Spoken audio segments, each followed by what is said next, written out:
আসসালামু আলাইকুম গাইস, আমি ঘাস খেতে যাচ্ছি। জীবনে প্রথম দেখছেন আমি ঘাস খেতে যাচ্ছি। দেখুন, জীবনে প্রথম ঘাস খেতে যাচ্ছি। দেখুন, দেখতে দেখতে আমি ঘাসের বয়ে যাচ্ছি। দেখুন, এখন ঘাস কাটবো আমাদের জায়গায় এটা।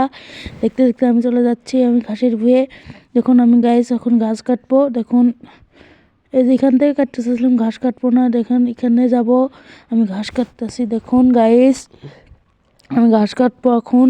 বেশি বেশি ভিডিও দেখবেন, ভিডিও দেখে মজা পেলে লাইক করবেন। দেখুন আমি কিভাবে ঘাস কাটি। দেখুন ঘাস কাটা। দেখুন আমি আমার গরুর জন্য ঘাস কাটতেছি। দেখুন, হ্যালো গাইস, কীরকম হচ্ছে ঘাস কাটা জানাবেন কমেন্টে। আমি ঘাস কাটতেছি, কীরকম হচ্ছে দেখুন। দেখতে দেখতে ঘাস এক বোঝা কাটবো। দেখুন এক বোঝা হলে আমি বাড়িতে চলে যাব ঘাস নিয়ে। দেখতে দেখতে আপনারা দেখুন কতটি ঘাস হয়, তাড়াতাড়ি আমি কমেন্টে যাবেন। দেখুন কতটাই ঘাস কাটতেছি আমি। হ্যালো গাইস, আমাদের গরুটার জন্য ঘাস কাটতেছি। দেখুন দেখুন ঘাস কাটা হচ্ছে আর অল্পই আছে। হ্যালো গাইস, বেশি বেশি কমেন্ট করবেন, লাইক করবেন। আমার ভিডিও এ পর্যন্ত শেষ। আসসালামু আলাইকুম।